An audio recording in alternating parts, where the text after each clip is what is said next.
Lyca மற்றும் red Jain movies தயாரிப்பில் பிரம்மாண்ட இயக்குநர் சங்கர் இயக்கத்தில் உலகநாயகன் கமல்ஹாசன் நடித்த இந்தியன் 2 ஜூலை 12 முதல் உலகமெங்கும் திரையரங்குகளில்.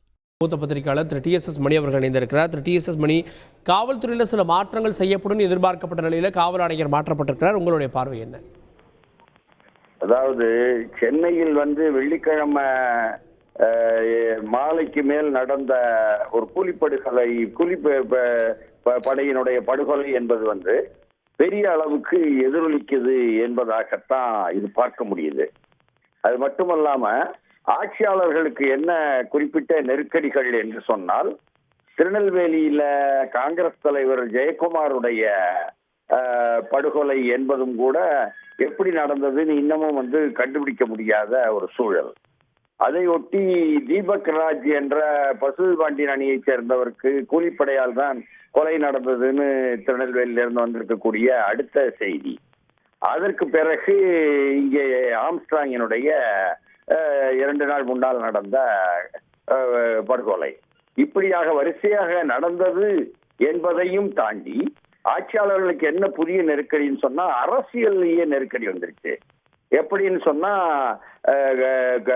கூட்டணி கட்சி, திராவிட முன்னேற்ற கழகத்தினுடைய கூட்டணி கட்சியிலும் முக்கியமான கூட்டணி கட்சி காங்கிரஸ் கட்சியினுடைய தலைவர் செல்வ பெருந்தகையும் இதை மிகவும் கடுமையாக கண்டிக்க வேண்டி வந்தது. அதையும் தாண்டி பெரிய அளவுக்கு வாக்குகள் வாங்கி தரக்கூடிய விடுதலை சிறுத்தைகளுடைய தலைவர் திருமாவளவனும் கடுமையாக கண்டினம் என்பதாக தெரிய வந்தது. அதையும் தாண்டி, எல்லாவற்றையும் தாண்டி திராவிட முன்னேற்ற கழகத்தினுடைய கூட்டணியில் உள்ள காங்கிரஸ் கட்சியினுடைய அகில இந்திய தலைவர் ராகுல் காந்தி இன்னைக்கு இந்திய துணை கண்டத்திலேயே எதிர்கட்சி தலைவராக பிரதமருக்கு சவால் விடும் சூழல் இருக்கக்கூடிய ஒரு அரசியல் அதிர்வை ஏற்படுத்தக்கூடிய அறுதியிடல். அவரே உடனடியாக கண்டனம் தெரிவிப்பது என்பதாக ஆம்ஸ்ட்ராங் படுகொலைக்கு வந்திருக்கு. உள்ளபடியே சொல்ல போனால் பகுஜன் சமாஜ் கட்சி இந்தியா கூட்டணியிலும் இல்ல, பாஜக கூட்டணியிலும் இல்ல. ஆனாலும் கூட அதையெல்லாம் தாண்டி அந்த எதிரொலிகள் வருது. அப்ப திமுக கூட்டணிக்குள்ளேயே பேராசிரியர் ஜவஹர்லா மனிதநேய மக்கள் கட்சி தலைவர்னு சொன்னா, அவரும் நேற்று மதிய அஞ்சலியில கலந்துகிடுறாரு. ஆம்ஸ்ட்ராங்கினுடைய அஞ்சலியில பந்தர் கார்டன்ல.